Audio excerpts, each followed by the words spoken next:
So, Mr. Odok, doesn't that then mean that if the president is complaining about the nature of things of which you just say you've been a victim of the system, and so if in 3 years he hasn't been able to make the necessary change, isn't that an admission of failure on his part? I really thank my co-panelist. He's actually an objective person. I appreciate his point. He's interested in Nigeria. Those who are interested in Nigeria really are my friends. When we are talking, I think the problem of Nigeria can be solved by not one person. We give too much power. We are deifying the president. The problem of Nigeria can be solved by the Nigerian masses. When arrests are made and we are paid and youth are paid, what is their reaction? Street protest and deification. Demonization of the president. When we are talking, let's put it in right perspective. The Constitution is clear. The primary function of the government is the security of life and property. We have to analyze what the Constitution means by government. Who are the government? We have 3 arms of government. Mr. We have the judiciary, we have the legislature. Besides that, yeah, we'll get your point. Let's move on to this next item. Just a minute. Hang on a minute. We'll get your response to this directly. The president also did say that he is committed to free, fair, and credible elections, that his word is his bond, and he will ensure that the sanctity of the ballot is also protected.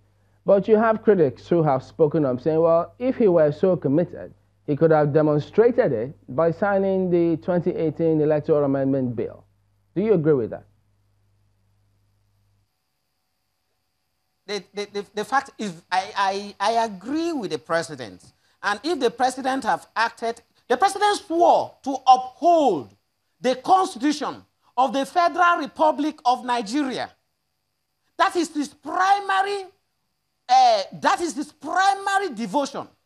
He has acted within the Constitution. Section 53 is clear on the processes of making law. The president has constitutional rights to refuse to assent to a law. And the burden goes to the National Assembly to override this thing. Let the processes follow as defined by the Constitution. So when we talk about morality, I get confused because there are so many moralities in this thing. Even an armed robber has his own morality that detects his life. So who are defining this morality of this thing? Because some persons are actually happy that the president did not sign the electoral law because of the possibility of violence and the reasons he gave forth. Let me flip and ask Mr. Idahosa still on your submissions, because if you say that you do support Mr. President entirely, and his stance on the refusal to sign the Electoral Amendment Bill. Mr. Idahosa, does it then take away from the integrity of the elections come 2019, if by chance that bill doesn't get signed by Mr. President? Well, apparently that bill has not been signed, and it doesn't look as if the National Assembly may be able to override the president's veto on that. I think sincerely that once you take away the failure of the president to sign that bill, you are dealing now with electoral danger to the Nigerian people. What is the biggest problem in this country? It is the democratic process. That is what brought the president in. It is the only process that can guarantee the sack of an inefficient government or the installation of an expected government that will perform on the basis of its campaign promises. So if a government enters into a social contract with the Nigerian people and is unable to deliver on that contract, such a government ought to be sacked. You can't sack the government by a coup d'etat. You can only sack the government in a democracy by the electoral process. And in any case, what is the trump card of the proposed amendments which the president is unwilling to sign? I think it has to do with the credibility of the election process. For example, why would the president be reluctant to validate the use of card readers? Why would the president be unwilling to support the transmission electronically of results from the ward levels to the state level. Why would the president be unwilling, for example, to sign a bill which seeks to guarantee the process and the period within which primaries are conducted?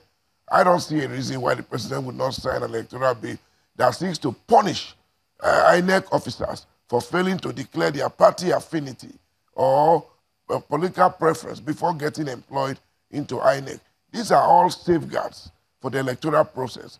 And once you remove these safeguards, you open the electoral process into a banana arena where anything happens. And once you destroy the electoral process, you undermine the democracy that we are seeking to enthrone in our country. The president must remember all the time that his duty is to improve the system which brought him into power. Once he found himself having been elected, he has a duty to fortify that system and to make sure that the system produces a better output than he made. We must improve the electoral process, and the only way to do so is to guarantee that process by the rule of law, not by the whips and caprices. Before I end this point, I have to say that one of the critical elements the Supreme Court observed was that the electoral approach used by INEC in the use of card readers was not itself supported by law. So as far as the Supreme Court is concerned, the electoral registers that is manually and easily manipulable is superior to the card reader. And what is the world without technology? Nothing but a blown-out fuse. Mr. Odok, this brings us to a point where it will seem to suggest that INEC will be left with no option than to resort to using the incident forms. And we did have that situation in the northern part of the country where the incident forms and a proliferation, and if you will, a proliferation of that contributed to enhancing some results, we understand. But if we are at that point again in 2019, does that not raise questions about Mr. President's integrity again? It rather raises questions on the integrity of the National Assembly that is now having Dino Melayi, people, the likes of Dino Melayi, Saraki, and the likes as the image of the National Assembly. The National Assembly have ample opportunity to actually work and perfect on most of these things. They took a long time. They were interested in elections. They were interested in protecting Senate President. Mr. Odok, I'd rather you... Mr. Odok, just hang on a minute. I'd rather you stick to the issues and do not denigrate the persons.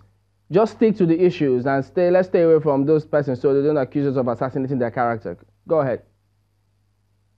Yes. With regards to the integrity of as I've said, if the National Assembly have been a serious one, we will not be talking about delay that would that the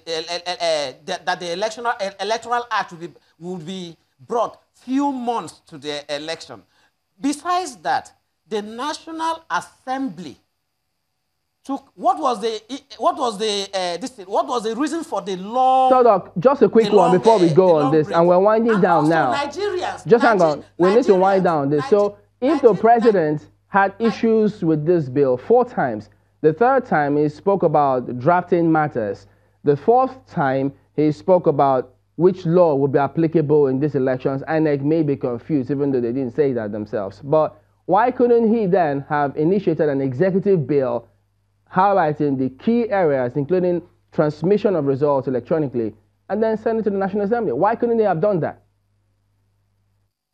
We know the Kenyan experience with regards to electronic transmission of results. We know America with all its technology, how there are serious allegations that their result was hacked. We know the nature of technology in Nigeria, in which even federal government websites have been hacked. So we cannot begin to think of they would have if we had a functional National Assembly, the National Assembly would have built alternatives and protective belts. All right, Mr. Odok, we need to anchor on that point then. We need to anchor on that point. Apologies. Dr. Joseph Odok is the Director, Media and Strategy for the Communication Coalition for Buhari Oshimbajo Movement. He's a former lecturer, University of Calabar, and a legal practitioner. And also we had Honorable West Idahosa, who was a former member of the House of Representatives, a legal practitioner, and a policy analyst. Gentlemen, thank you for coming on this morning. We'll be back in a moment. I'll focus on another matter entirely. To stay with us.